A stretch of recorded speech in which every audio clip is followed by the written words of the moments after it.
Jeff Bezos just spent more on roses for one wedding than most people make in a lifetime. We're talking $1.6 million on flowers alone.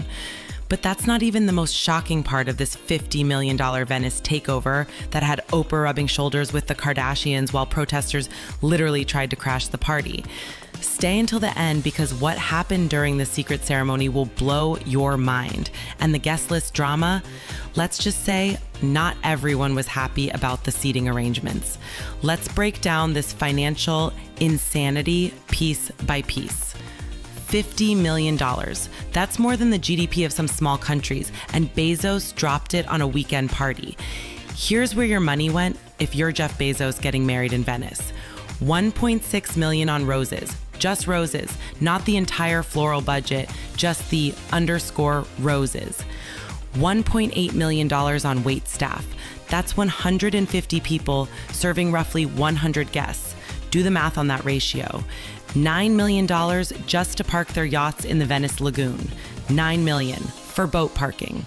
But here's what really happened to that money. Picture this. Jeff Bezos, the man who could literally buy a small European country, having every single expense tracked by the media, because when you're spending $50 million on a party, people notice. The venue, they completely transformed a medieval shipyard where Venetian warships were once built into a billionaire's paradise. We're talking about the historic Arsenale, a place that's been around since the 12th century, getting a luxury wedding makeover. Now here's where it gets really crazy. $6 million just for private jet security. Not the jets themselves, not the flights, just the security for the private jets. But why so much security? Because they actually had to move the entire wedding because of what was happening in the streets of Venice. The original plan was completely scrapped. They were supposed to get married near the Madonna dell'Orto church area, but protesters forced them to relocate to the isolated island of San Giorgio Maggiore. 5 luxury hotels were completely booked out. The Greedy Palace, the Danieli, Hotel Monaco, the Palazzo Stern, and the Centurion Palace. Bezos literally bought out Venice's most exclusive accommodations. Wedding guests couldn't even walk the streets normally. Venice authorities had to issue special traffic ordinances, pedestrian areas were completely barred off, and helicopter landing zones had to be coordinated with city officials. This wasn't just a wedding. This was a full-scale takeover of one of the world's most famous cities. Because those protesters, they weren't just holding signs outside. What they did next forced Bezos to make a decision that shocked even his inner circle. And it reveals something about how the ultra-wealthy handle opposition that most people never get to see. The street confrontation that happened next, let's just say it wasn't in the wedding planning timeline. Picture this. Jeff Bezos, the man who could buy a small country, having his wedding day disrupted by activists who weren't backing down. Greenpeace showed up with banners targeting his climate impact. Local Venetian residents were chanting about billionaire excess taking over their city. Climate protesters were specifically focused on the private jet usage, and they had on receipts. Venice authorities had to literally shut down parts of the city. We're talking about traffic ordinances, pedestrian blockades, and security cordons that looked more like a presidential visit than a wedding celebration. But here's what makes this different from your typical celebrity wedding disruption. These weren't paparazzi trying to get photos. These were organized activist groups who had been planning this intervention for weeks. The Greenpeace activists didn't just show up randomly. They had coordinated banners, they knew exactly which hotels the guests were staying at, and they timed their protests to coincide with the helicopter arrivals. Local residents joined in because they were genuinely frustrated. Venice is already struggling with over-tourism, and then you have one billionaire couple essentially buying out the entire luxury hospitality infrastructure for a weekend. The chanting could be heard from the wedding venue. That's how close these protesters got to the actual ceremony location. Here's what the media didn't tell you. The original wedding venue had to be scrapped entirely. They moved the whole operation from the Madonna dell'Orto church area to the isolated island of San Giorgio Maggiore. That's not just changing venues, that's changing the entire logistical operation. Think about what that means. You've got 100 A-list guests, helicopter coordination, yacht moorings, catering logistics, security details, and performance equipment. And you have to move all of that because protesters made the original location untenable. The island of San Giorgio Maggiore became a fortress. Most tourists can't even access it normally, but they turned it into an ultra-exclusive wedding venue that was essentially protest-proof. Water taxis were diverted. The Vaporetto routes were altered. Bezos didn't just book a wedding venue, he temporarily controlled Venice's transportation infrastructure. But here's the kicker. The emergency relocation probably cost more than most people's entire wedding budget. We're talking about helicopter rerouting, additional security boats, and venue transformation on an island that wasn't originally designed for this kind of event. But while protesters were making headlines outside, the real drama was happening inside those luxury hotels. Because when you put Oprah, the Kardashians, tech moguls, and actual royalty in the same city for 3 days, the social dynamics get complicated. The guest list politics that unfolded behind closed doors, that's where the real entertainment began. When Oprah and the Kardashians show up to the same wedding, you know something historic is happening. We're talking about a guest list that reads like a fever dream of celebrity culture. Oprah Winfrey and Gayle King arrived together naturally. Kim and Khloe Kardashian flew in with Kylie and Kendall Jenner. Leonardo DiCaprio was spotted stepping off a private helicopter. Tom Brady, Orlando Bloom, and even Queen Rania of Jordan were confirmed attendees. But here's where it gets interesting. This wasn't just a random collection of famous people. This was a carefully orchestrated display of social power that most people never get to witness. Sydney Sweeney, Usher, off Ivanka Trump with Jared Kushner. Each arrival was timed, coordinated, and frankly, strategic. When you're dealing with this level of celebrity, nothing happens by accident. The helicopter landings alone were like watching a real-life game of social chess. Who lands first? Who gets the premium yacht access? Who sits where during the ceremony? And that's where the real entertainment began. Here's where it gets juicy. Sources say there was serious drama about who got access to which yacht, who arrived by helicopter first. And don't even get me started on the dinner seating arrangements. Picture this. You've got tech moguls like Bezos wanting to sit with other business titans. You've got Hollywood A-listers who expect premium positioning. You've got actual royalty with Queen Rania, who requires specific protocol considerations. And then you've got the Kardashians, who, well, they have their own very particular expectations about visibility and placement. The yacht access levels were reportedly based on friendship status with Jeff and Lauren. The closest friends got access to the main super yacht anchored in St. Mark's Basin. The second tier got smaller luxury yachts. The third tier, they stayed in the 5-star hotels like regular millionaires. But here's the detail that reveals everything about how these social dynamics work. The helicopter arrival timing was apparently negotiated weeks in advance. Who lands when, who gets photographed with whom, who's seen arriving together or separately.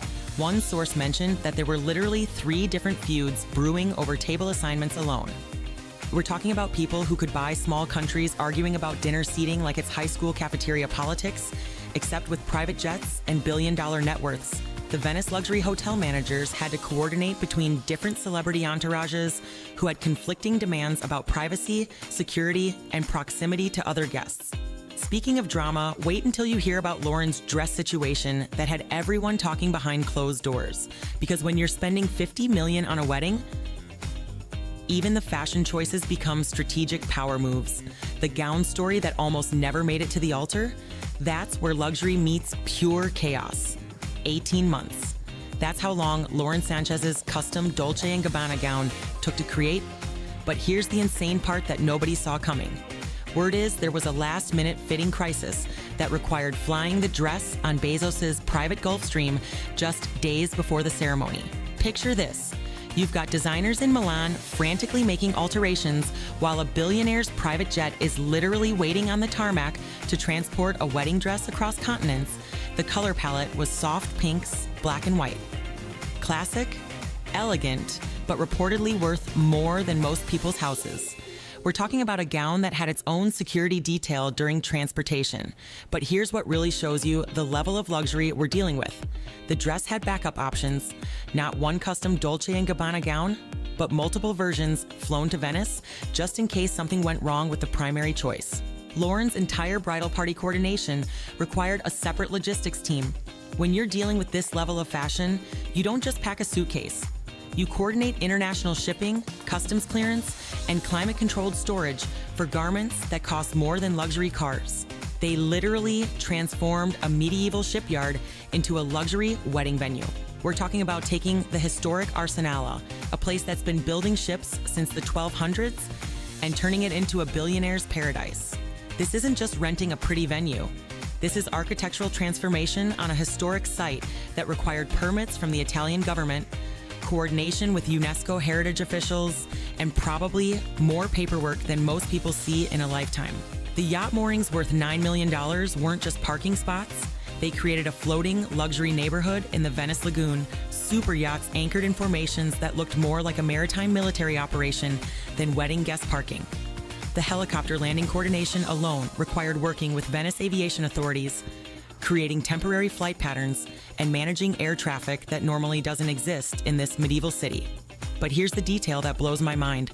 They had to install temporary infrastructure on San Giorgio Maggiore Island, power systems, communications equipment, catering facilities, security networks. They essentially built a temporary luxury resort on a historic island for one weekend. The venue transformation cost more than most people's entire wedding budget. And that was just the setup expenses before any of the actual wedding costs. But all of this luxury pales in comparison to what happened during the actual performances. Because when you've got Lady Gaga and Elton John both showing up to the same wedding, you know the entertainment budget just entered a completely different universe. The performance fees alone will make your jaw drop. Lady Gaga and Elton John at the same wedding.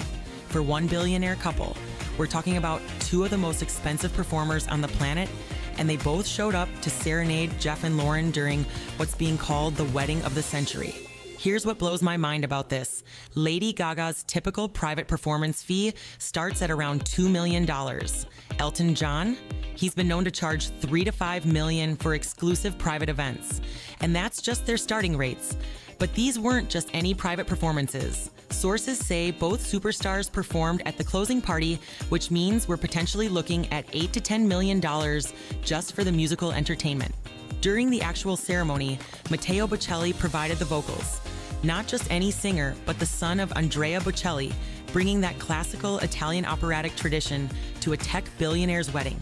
Even that level of talent doesn't come cheap for private events. The performance logistics alone required a separate production team. When you're dealing with artists of this caliber, you're not just booking singers. You're coordinating sound engineers, lighting designers, backup musicians, security details, and equipment that needs to be shipped internationally. But here's the part that really shows the scale of this operation.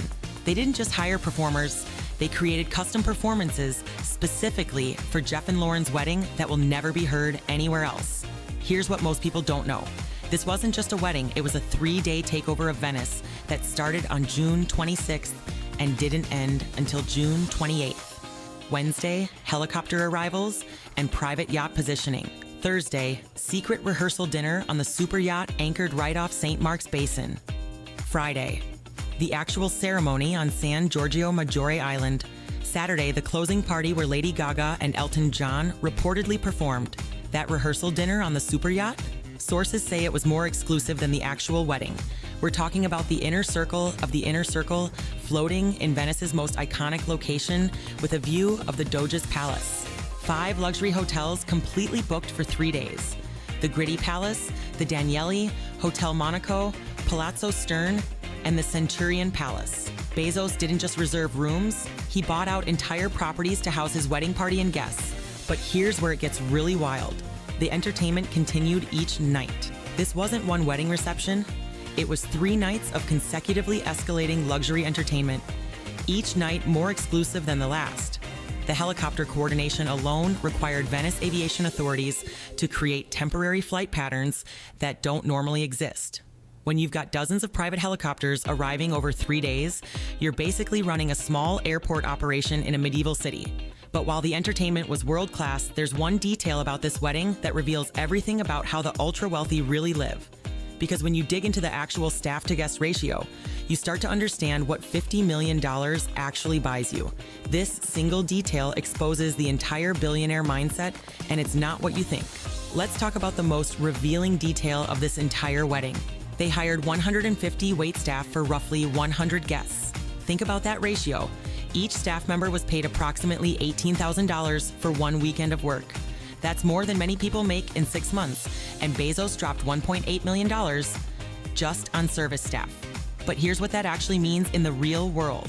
The average American household income is around $70,000 per year. 1 weekend of working Jeff Bezos' wedding paid more than a quarter of what most families live on for an entire year. This isn't just about having good service. This is about creating a reality where every single guest has more than one dedicated person attending to their needs at all times. You want a drink? There's someone specifically assigned to notice before you even realize you're thirsty. The staff coordination alone required military-level logistics. We're talking about scheduling, uniforms, training, transportation, accommodation, and meal planning for 150 people who were flown in specifically for this event. But here's the part that really shows you how disconnected this spending is from normal reality. $18,000 per staff member for a weekend is more than the median monthly income in Venice for local residents who were being displaced by this wedding circus. They didn't just book a venue, they bought an entire city's attention for a weekend. Venice authorities had to issue special traffic ordinances just for one couple's wedding. Think about that. A city that's been operating for over 1,000 years had to change its normal functioning because Jeff Bezos was getting married. The helicopter coordination required creating temporary flight patterns that don't exist in Venice's normal aviation procedures. They essentially turned a medieval city into a private airport for 3 days. The private yacht flotilla management meant controlling sections of the Venice Lagoon that are normally public waterways. $9 million in yacht moorings wasn't just boat parking. It was temporarily privatizing parts of one of the world's most famous tourist destinations. 5 luxury hotels completely booked out means that wealthy tourists who had planned Venice vacations months in advance were either displaced or had to find alternative accommodations because one couple decided to get married. The island venue exclusivity on San Giorgio Maggiore meant that a historic site that's normally accessible to the public became a private party location for 1 weekend. Regular tourists couldn't visit a place they traveled thousands of miles to see because Jeff Bezos needed wedding photos. But here's the ultimate detail that puts this all in perspective. The total economic impact on Venice from displaced tourism, altered city operations, and diverted resources probably cost the city more than many local businesses make in an entire year. But here's the detail that shows how disconnected from reality this whole thing really was. Because while Venice residents were dealing with traffic disruptions and tourists were being displaced, there's one aspect of this $50 million celebration that reveals the true cost of billionaire excess. The environmental and social impact numbers that nobody's talking about, that's where this story gets really uncomfortable. $50 million for a weekend party. That's enough money to buy homes for 1,000 families or fund an entire small city's annual budget. Let's put this in perspective. The median home price in America is around $400,000. Jeff Bezos' wedding cost could have purchased 125 houses. 125 families could have been housed for the price of 1 weekend celebration. But here's where it gets really uncomfortable. While Bezos was spending $50 million on roses, entertainment, and yacht parking, there are entire communities dealing with housing crises, climate disasters, and economic uncertainty. The environmental impact alone is staggering. Dozens of private jets flying to Venice, super yachts burning fuel in the lagoon, helicopter shuttles running for 3 days straight. The carbon footprint of this single wedding probably exceeds what most people generate in several years. Those protesters weren't just making noise. They were making a point about wealth inequality that's impossible to ignore when you see these numbers. Climate activists specifically targeted this wedding because it represents everything they're fighting against. Private jet emissions, luxury excess during environmental crisis, and billionaire spending that could fund renewable energy projects instead. Local Venice residents weren't just complaining about inconvenience. They were highlighting how billionaire tourism displaces actual communities, drives up local costs, and treats historic cities like private playgrounds. The wealth gap this wedding represents is genuinely mind-boggling. $50 million is more than most people will earn in multiple lifetimes spent on a single weekend celebration. But there's one final detail about this wedding that puts everything in perspective. Because when you step back and look at the complete picture, this $50 million Venice takeover reveals something profound about the world we're living in. The real question isn't whether Jeff Bezos can afford this wedding. The question is what this level of spending says about our society. So here's the ultimate question. In a world where $50 million gets spent on a single weekend, while protesters gather outside demanding attention to climate change and wealth inequality. Jeff Bezos and Lauren Sanchez got their fairy tale wedding, complete with A-list celebrities, world-class entertainment, and enough luxury to fund a small country. But maybe the real story isn't the wedding itself. Maybe it's what this entire spectacle reveals about the world we're living in. What do you think? Is this the ultimate display of success, or has billionaire excess gone too far? Drop your thoughts in the comments. I'm genuinely curious where you stand on this one.